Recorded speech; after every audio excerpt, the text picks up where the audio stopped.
نحمده ونصلي على رسوله الكريم، أما بعد فأعوذ بالله من الشيطان الرجيم. بسم الله الرحمن الرحيم.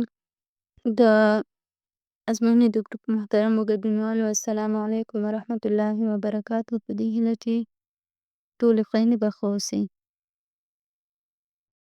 خویندو، زموږ د نن ورځې درس دی خورې الله ته ناحقه نه یې پیدا کړې، نو د هغه د دین د ملاتړ لپاره هڅه وکړه.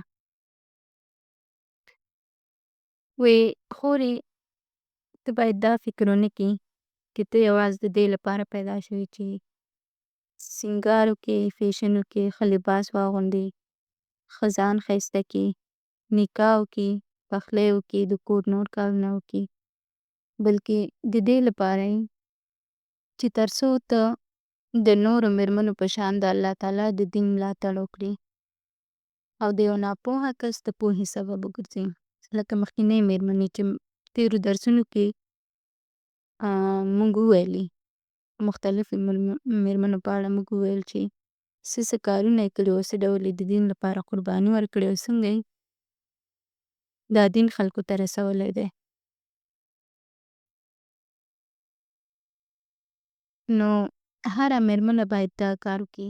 هره مېرمنه باید د ځان څخه دا پوښتنه وکړي چې ما د اسلام لپاره څه کړي دي.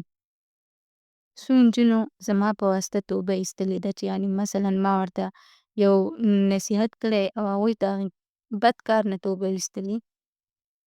څومره نجونو د هدایت لپاره باید موږ خپل مال مصرف کړی وي.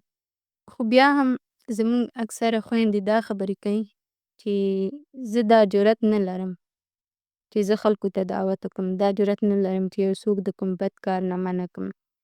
نو تاسو خپله فکر وکړئ، کله چې یو سندرغاړي هغه چې سندرې وایي د زرهاوو کسانو په مخ کې، هغې څنګه دا جرئت پیدا کړی؟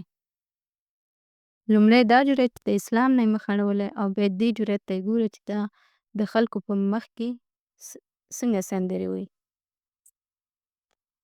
هغه نڅاګره چې هغه د زرهاوو خلکو په مخ کې هم سړي هم ښځینه د هغوی په مخ کې ګډېږي او دا د هېچ چا نه شرمېږي، دې څنګه د دې کار جرئت پیدا کړی؟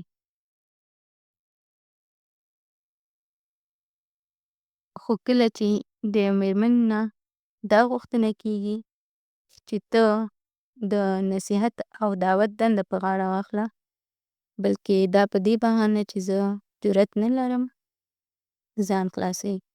اصل کې دا چې دی شیطان د دې کار نه منع کوي او هغه ښځې چې هغوی نڅا کوي، هغوی سندرې وایي، هغوی نور قسمه قسم ګناهونه کوي خو شرمېږي نه او نه بې جرأته کېږي، هغوی سره د شیطان مرسته ده.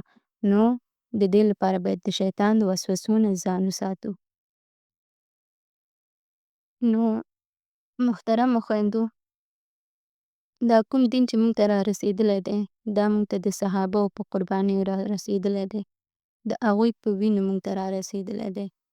نو دا د دې لپاره نه دی چې موږ ته راورسېده، موږ یې نه زده کړو، نه یې عملي کړو، نه یې بل چا ته ورسوو، بلکې اسلام داسې یو دین دی چې هغه موږ ته په دې امر کوي چې تاسو باید خپله اول دین زده کړئ، په ځان یې عملي کړئ او وروسته چې دی دا نورو ته ورسوئ. ځکه د نبي علیه السلام د امت همدا غوره والی دی چې دا امر بالمعروف او نهي عن المنکر کوي. الله تعالی دې موږ ته د دعوت توفیق راکړي.